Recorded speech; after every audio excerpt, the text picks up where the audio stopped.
Assalamualaikum warahmatullahi wabarakatuh. Pemirsa subscriber YouTube Mang Cecep Gorobacep anu satia satuhu manco di mana wae ayana. Dina dangat ayana urang neraskeun hanca carpon tina majalah Mangle tahun 1864 nomor 78. Carpon anu baris kapidangkeun dina dangat ayeuna ieu teh pamirsa tina kolom pangalaman Mang Lintrik. Judulna nyaeta Padud. Sumangga supados teu nyangkolong teuing kana waktos, wilujeng ngadangukeun.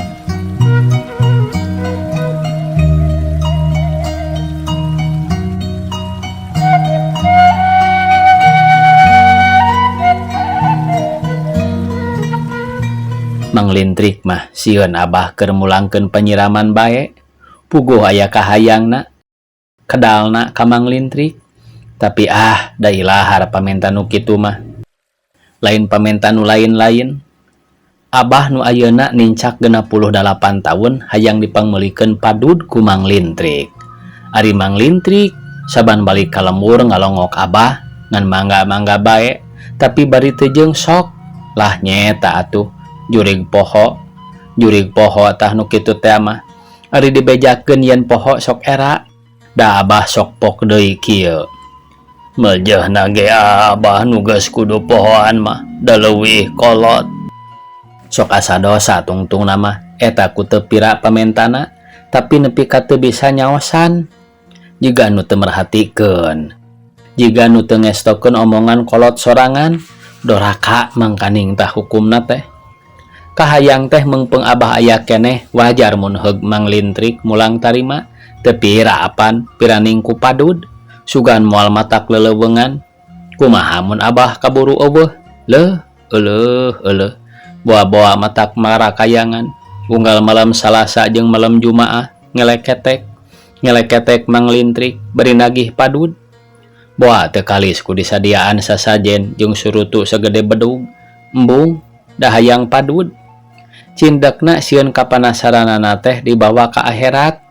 Tapi ketang rek terus terang bae Mang Lintrik teh sabenerna lain poho-poho teuing kana pamentana ngan nyaeta atuh sok kabeneran teu boga keur meulikna.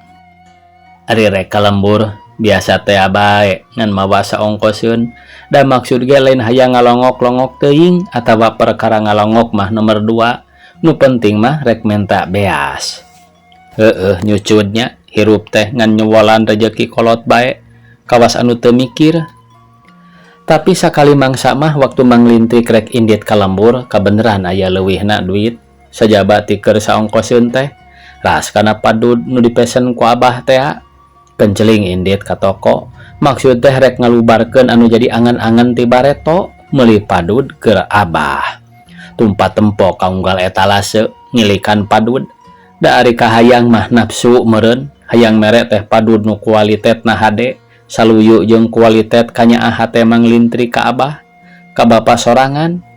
Da mun percaya mah ketang rek percaya rek henteu kanyaah Mang Lintrik ka kolot teh lain leutik-leutik kanyaah.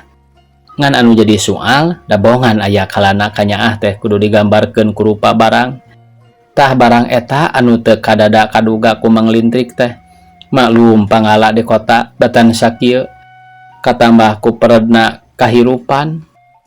Nya kitu harita ge waktu Mang Lintrik tumpat tempo kana etalase ret kana barang nu dipake ngagambarkeun kanyaah ka kolot teh padud teh bet ujug-ujug cop kana hate. Tada teuing bungaheunana Abah mun ku aing dibere padud eta ceuk hate. Tada teuing. Rumpu rampah heula kana saku baju bisi duitna tinggaleun, sanggeus kanyahoan aya gancang asup ka toko beri nembongkeun kaludeung nu taya babandinganana. Da ceuk ijiran teh piraku teu bisa kapesakan tah padud teh. Gancang Mang Lintrik nyalukan pelayan toko nu panggelisna. Demi Allah sanajan Mang Lintrik ge sakieu kakolotan oge nyaho keneh ari kanu geulis mah.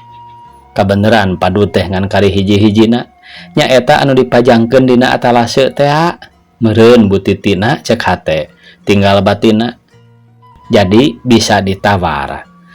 Da ingat nak karena gowengan baik manglintrik mah padahal toko nu sakitu gedena piraku onam make bisa tuwur tawar da biasana oge apan sok harga mati tapi deui harga mati ge aringan sakitu mah piraku teu kaduga sugan moal matak leuleungan cek hate cobi ninggalan padud itu neng cek manglintrik ka nyi pelayan gancang nyi pelayan nyokot padud dina etalase sok dikamanglintrikeun nah atuh barang kop barang red barang kebeug teh luas nu pohara teh damun kongang maneh hayang ngajariet harita untung bisa keneh nahan nyaeta atuh dina kertas nu ditulisan bandrol nu ditalikeun kana padud teh bet hargana teh ngagedean cek tetenjoan manglintrik tadi hargana teh ngan 2.000 rupiah ari heug si horeng 20.000 rupiah nolna teka tenjo kahalangan ku barang sejen.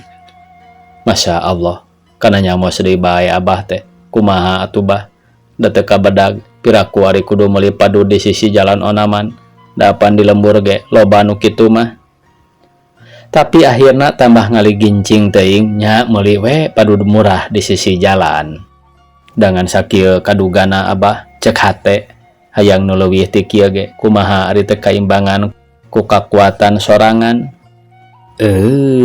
wakosna kabujang saya pamirsa sakitu anu tiasa kapihatur wassalamualaikum warahmatullahi wabarakatuh.